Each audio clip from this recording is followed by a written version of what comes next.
네, 이제 본격적으로 내분비 쪽 이제 organ 쪽 공부하면서 호르몬 같이 공부해 보도록 하겠습니다.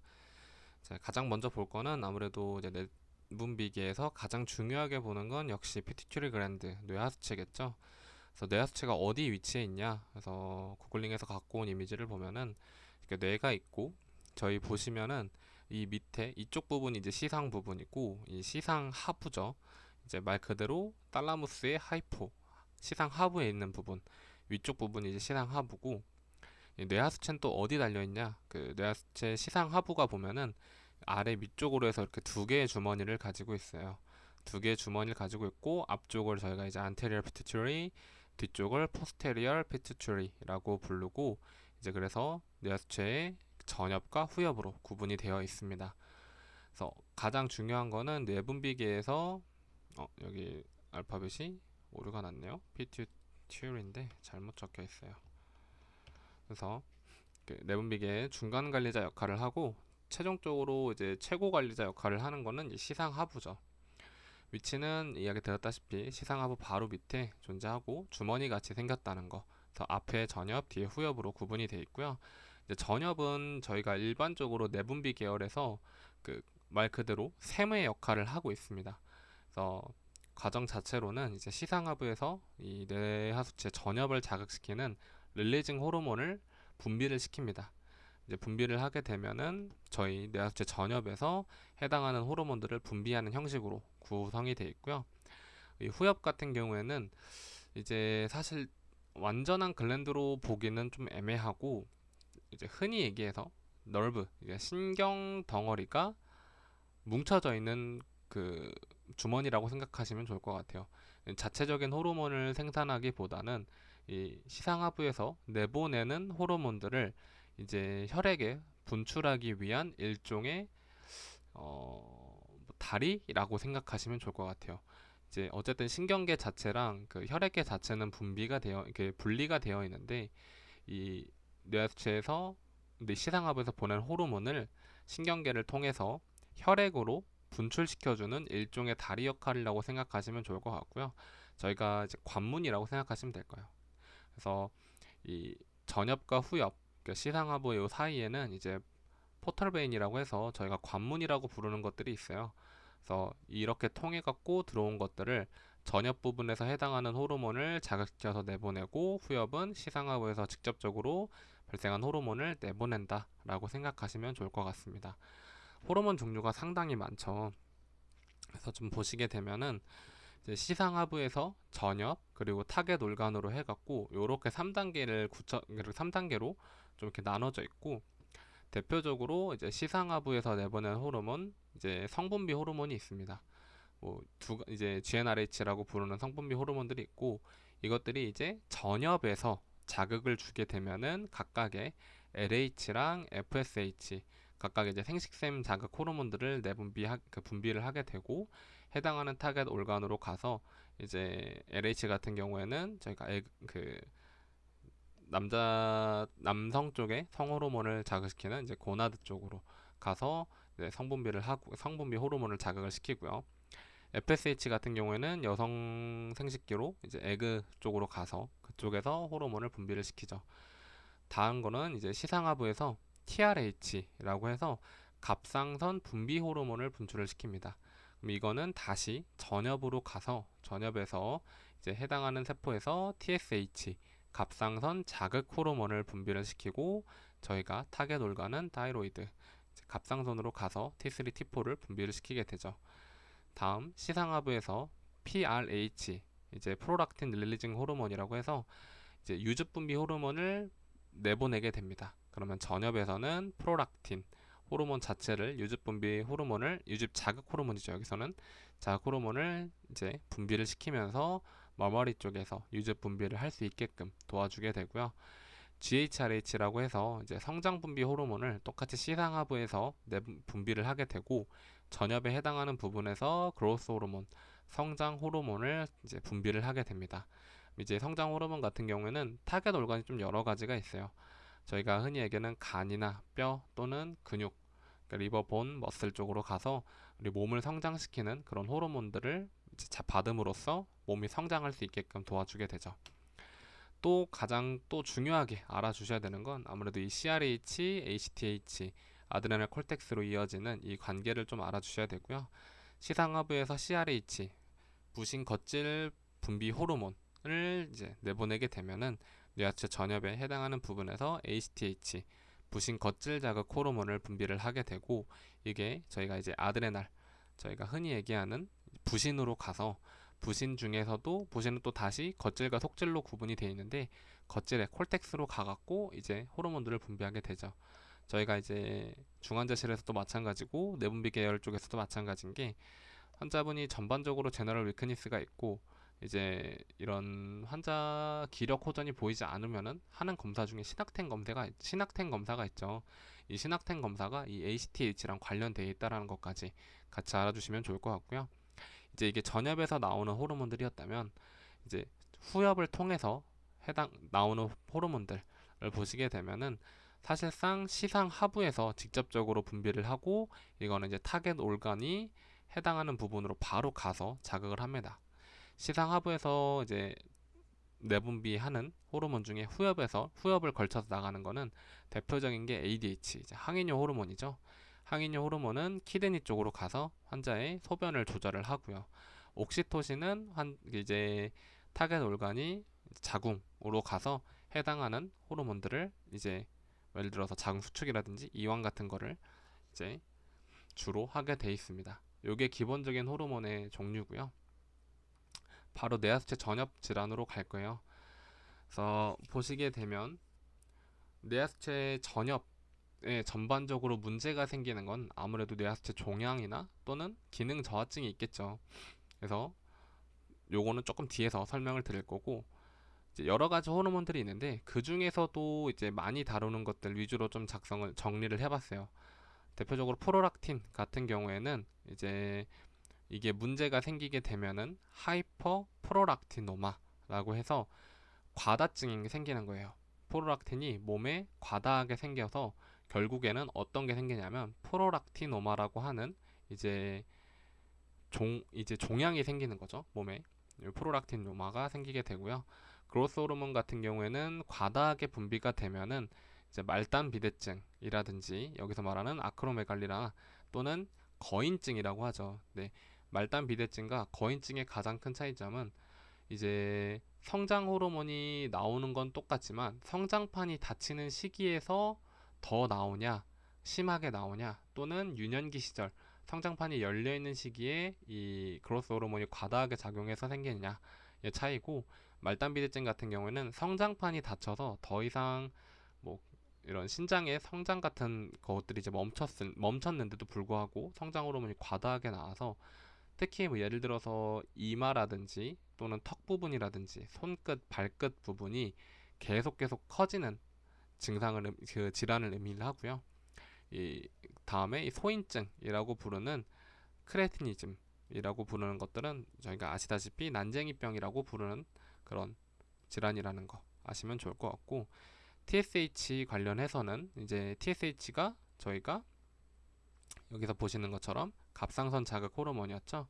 갑상선 자극 호르몬이 과도하게 많이 생기게 되면 다이로디즘, 적게 발생하게 생기면은 하이포다이로디즘이라고 하는데, 이제 이거는 뇌하수체 전엽에 문제가 생겼을 때 발생하는 2차성에 해당하는 거고, 만약에 그 다이로이드에서 직접적으로 문제가 생겨서 발생하는 거는 1차성 프라이머리 질환이겠죠.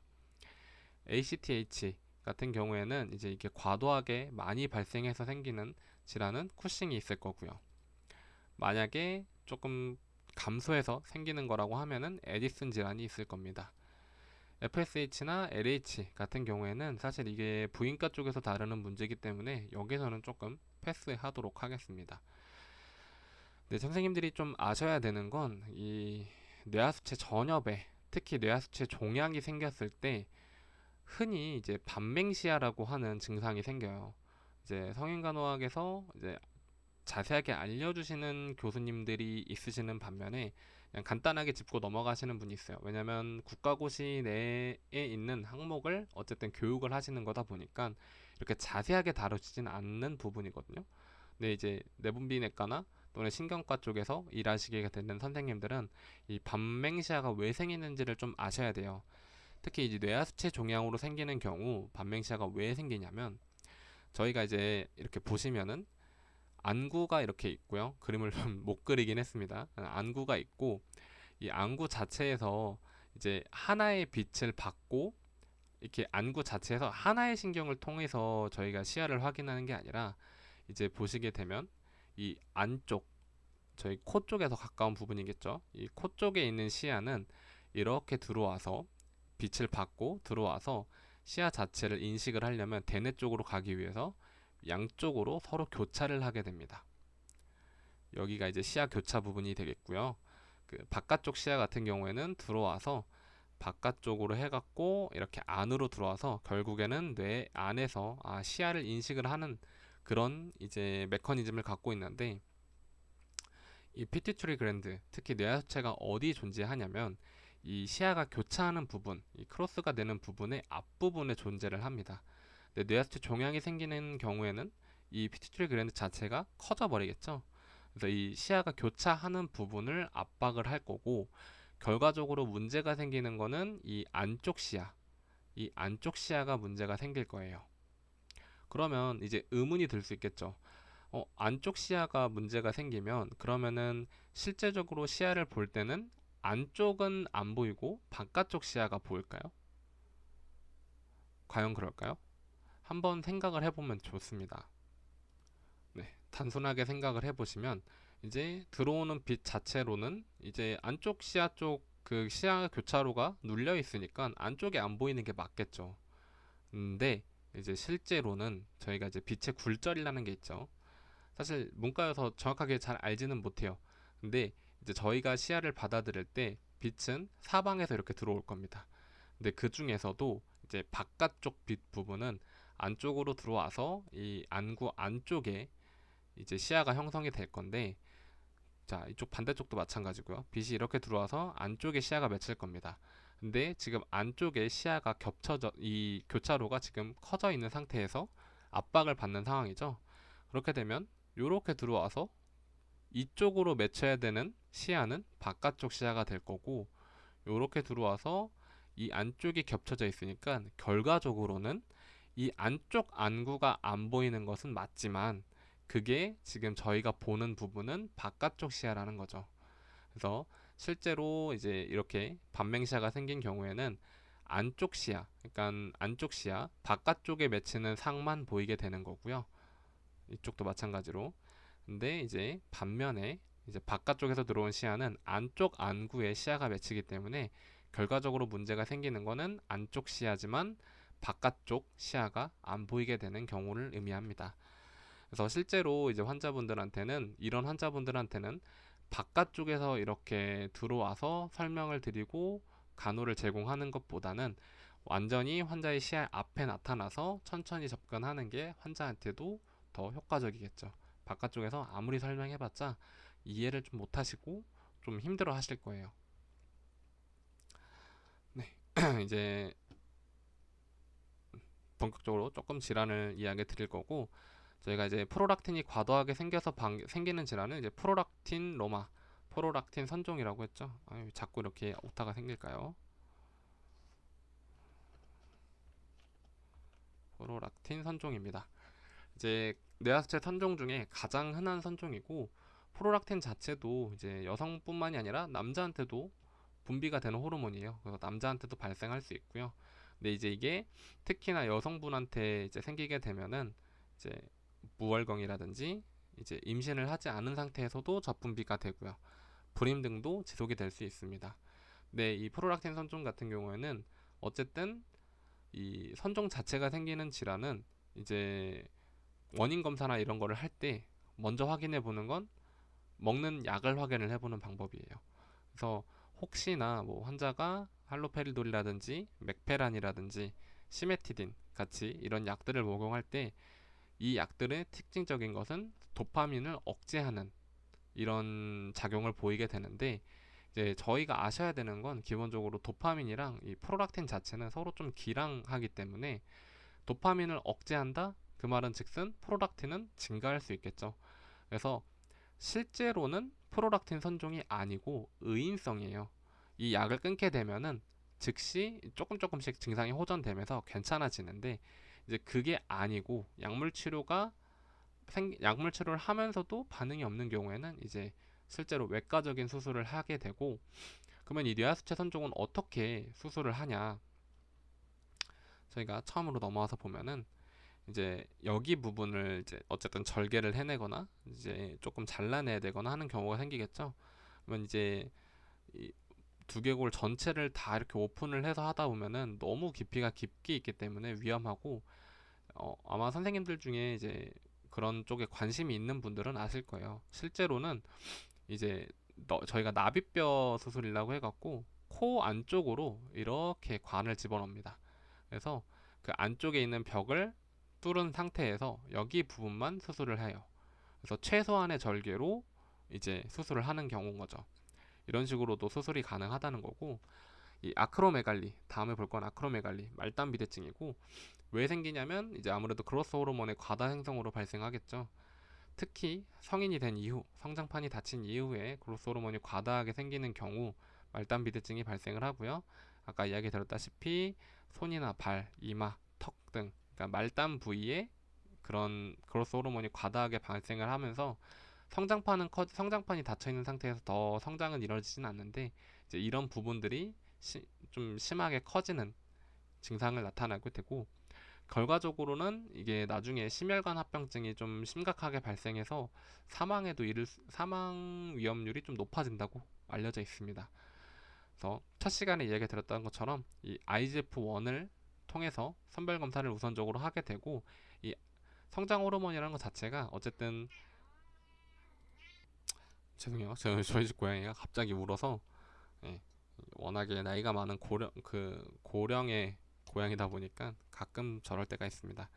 다시 이어서 얘기를 드리면, 이 IGF-1 이 자체가 성장 호르몬이라는 것 자체가 밤에는 좀 과도하게 많이 발생을 하고 낮에는 조금 더 줄어드는 추세를 보이는 일주기 현상을 갖고 있는데, 이 IGF-1은 좀 특징적으로 일주기가 그렇게 크게 변화가 없어요.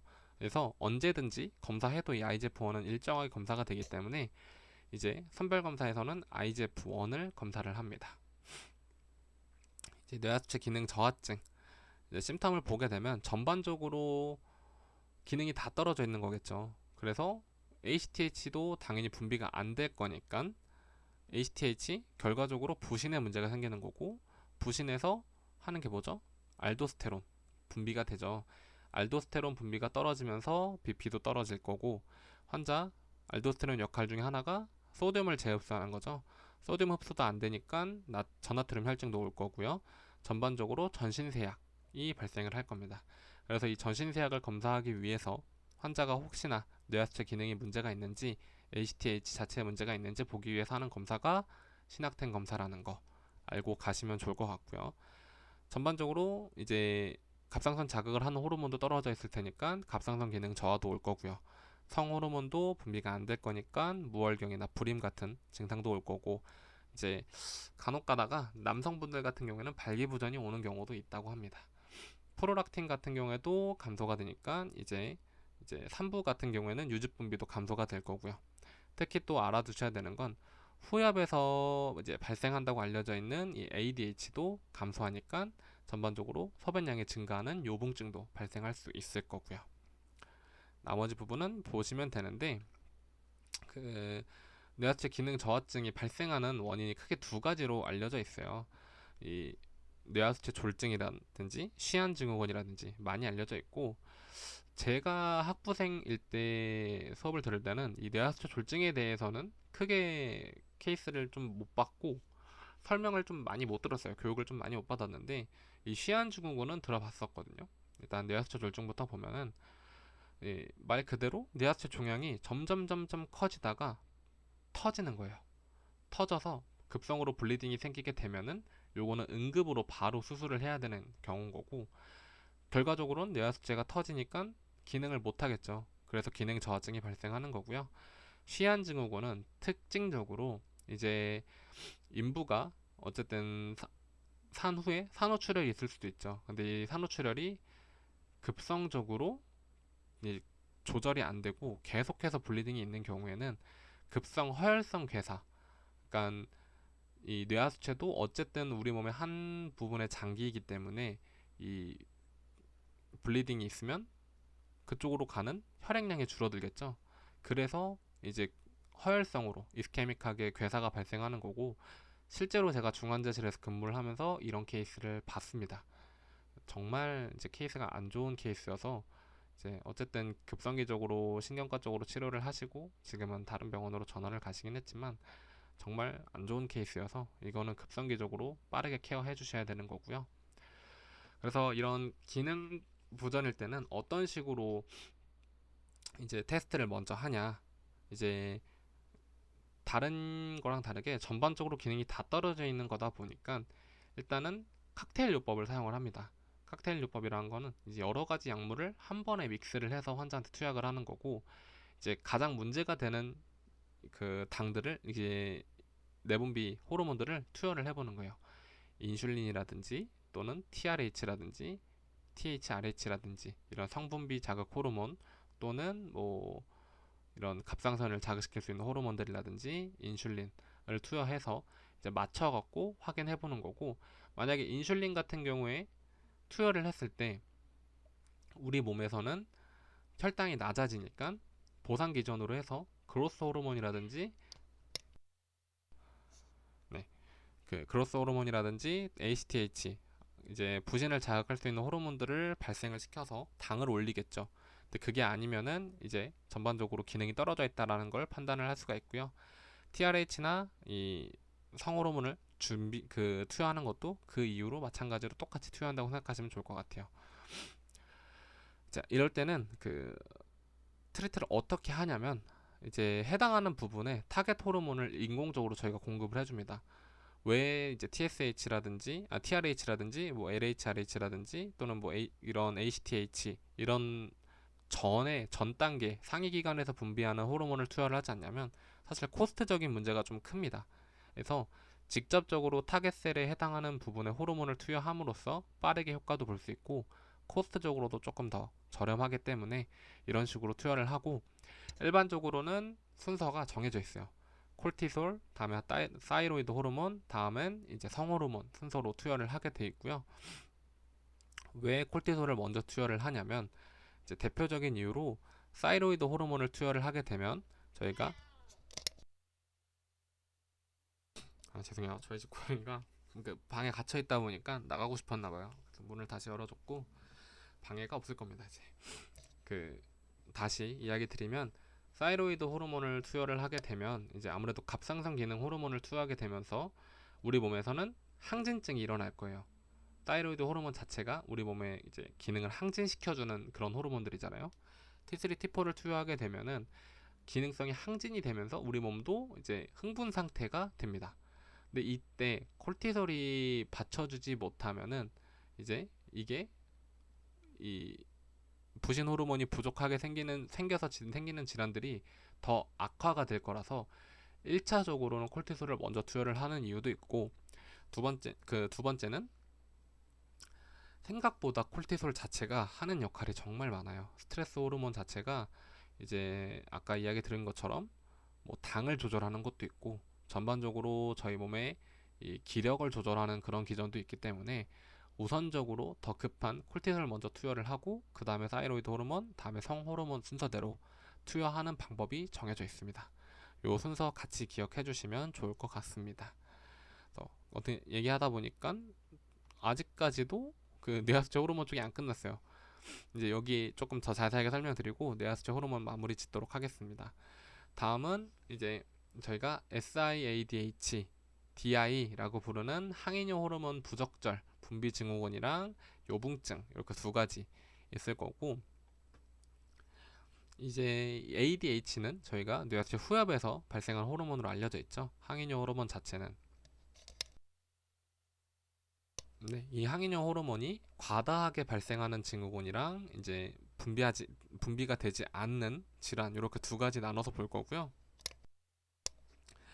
과도하게 분비가 되는 질환은 이 항이뇨 호르몬 부적절 분비증이라고 해서 SIADH고, 이제 그 제 거 영상을 조금 보신 분들이라면 앞부분에서 제가 캔서를 설명을 할 때 SCLC, 소세포암에서 특히나 2차적으로 발생하는 경우가 대부분이라고 이야기를 드렸어요. 이 항이뇨 호르몬 부적절 분비증 같은 경우에는 특히나 이 SCLC에서 특히 발생을 하고요. 왜 발생을 하냐 하면은 사실 그 과정은 되게 복잡해요. 그래서 이제 좀 여유가 된다고 하면은 이제 이런 식으로 내분비 또는 호흡기 이렇게 나눠서 설명을 할 때 호흡기 쪽에서 조금 자세하게 설명을 드릴 예정이라서 지금 그 메커니즘 조금 넘어가도록 하겠습니다. 아직 갈 길이 멀기 때문에. 그래서 SCLC에서 조금 2차적인 문제로 발생을 하게 되고, 이렇게 그 항이뇨 호르몬이 너무 과다하게 많이 나오게 되면은 우리 몸에 ADH 농도가 증가하겠죠. 그래서 몸에 수분이 조금 가득 차게 됩니다. 소변량은 줄게 되고. 그래서 전반적으로 봤을 때 토탈 볼륨량은 그대로인데 이제 몸에 소듐 수치는 떨어지겠죠. 왜냐하면 소금 수치는 정해져 있는데 물이 그만큼 계속 차는 거니까 더 희석이 되겠죠.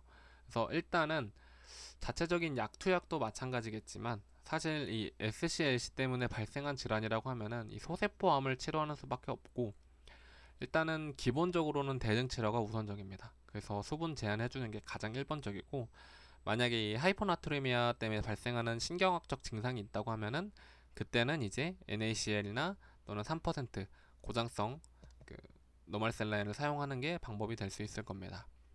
다음은 이제 항이뇨 호르몬이 너무너무 부족해서 생기는 요붕증, 정말 많이 보실 거예요. 그래서 크게 세 가지가 있고요. 요붕증은 프라이머리 폴리딥시아가 있고 센트럴 DI 그리고 네프로제닉 DI 이렇게 해서 세 가지가 있는데, 이 첫 번째 볼 프라이머리 폴리딥시아 같은 경우에는 1차성 다음증이라고 불러서 너무 과도하게 수분 섭취가 많은 상태인 거예요. ADH는 정상적으로 분비가 되는데 수분 섭취가 많아지니까 전반적으로 혈액에 있는 ADH 농도가 감소한 경우인 거죠. 그래서 정상적인 분비가 되지만 ADH가 어쨌든 농도가 감소되기 때문에 그 정상적으로 항이뇨 호르몬 효과를 못 보는 경우인 거죠.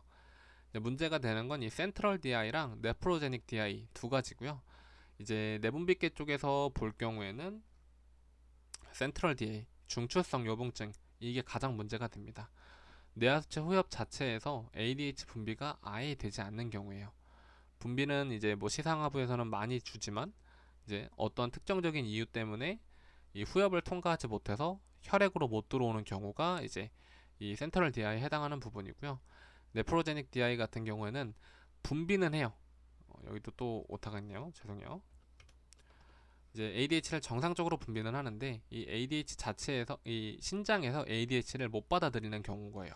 그래서 프라이머리 폴리딥시아, 센트럴 DI, 네프로제닉 DI 이렇게 세 가지로 구분을 짓고요. 증상은 똑같습니다. 다뇨, 다음, 다갈. 물을 많이 마시게 되고, 다뇨, 말 그대로 소변을 많이 보게 되고, 다갈, 목이 많이 마르는 증상을 보일 겁니다. 그래서 만약에 이 중추성인 문제 때문에, 그러니까 센트럴 DI인 경우에는 이제 데모프레신이라고 하는, 저희가 뭐 바소프레신이라고 흔히 부르는 약들이죠. 이걸 이제 서브큐로 투여할 수 있는 방법도 있고요. 근데 이제 중요한 거는 이 네프로제닉 DI 같은 경우인데요. 이것도 이제 신장학에서 조금 더 자세하게 설명을 드리고 싶은데, 이제 이때는 전반적으로 소변 농도를 맞춰주는 것도 중요하지만 특이하게 방법 중에 이뇨제를 투여하는 방법이 있어요. 이 다이아지드계라는 이 이뇨제를 투여를 하는데, 이제 궁금하실 거예요. 어쨌든 요붕증이면 소변이 많이 나오는데 왜 이뇨제를 주나요? 라고 생각하실 수 있고, 자, 이 다이아지드계 약물 자체가 어느 기전으로 발동을 하는지를 좀 아셔야 되는데, 다이아지드계 기본적으로 그 작용 기전은 근위세뇨관에서 수분과 나트륨을 재흡수시켜서 이제 소변을 볼 수 있게끔 해주는 거거든요. 어쨌든 다시 이제 소변을 볼 수 있게끔. 근데 이 ADH라는 호르몬 자체는 원위세뇨관에서 작동을 해요. 원위세뇨관. 그래서 그래서 그림을 조금 간단하게 한번 다시 보여드릴게요. 그림판으로 좀 설명을 드릴게요. 저희가 이제 뭐 우측 키드니, 좌측 키드니에서 소변이 모이게 되면은 양쪽 키드니에 따로 이렇게 있겠죠. 실제로 이제 여기 안에를 보게 되면은 이제 소집 합체인 사구체가 이렇게 있을 거고, 이 사구체 내에서 소변이 이제 걸러지고 만들어지고 하면서 결과적으로는 근위세뇨관을 통과를 하고, 이제 여기에 더 복잡한 헬레골이라는 게 있습니다. 그리고 최종적으로 원위세뇨관을 통해서 최종 집합관을 통해 갖고 소변이 배출이 되는 형식으로 저희가 소변이 배출이 되는데, 이제 여기가 근위세뇨관이고 여기가 원위세뇨관이에요. 이제 여기가 근위세뇨관, 여기가 원위세뇨관이라고 치면은 중요한 거는 이 ADH라는 거는 원위세뇨관에서 작동을 합니다. 여기서 물과 이제 수분이죠. 수분과 소듐을 재흡수를 하는데,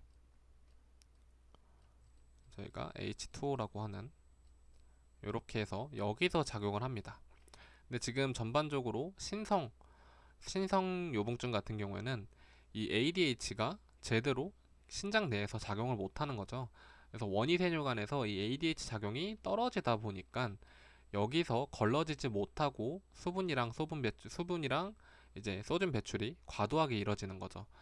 여기 기능을 제대로 못하니까 오히려 이 티아지드계 약물을 사용하면서 여기 이 근위세뇨관 쪽에서 티아지드계 약물 기전이 뭐라고 했죠?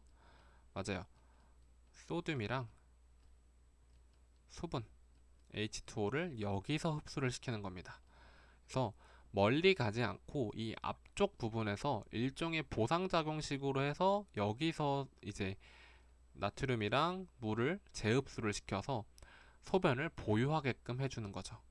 요 기전으로 해갖고 이제 티아지드계 이뇨제를 사용하는 거다라는 것까지 아시면 좋을 것 같습니다.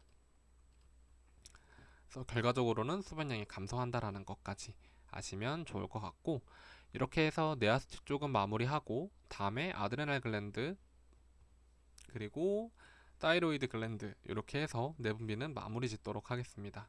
고생하셨고 오늘도 스테이블 하세요.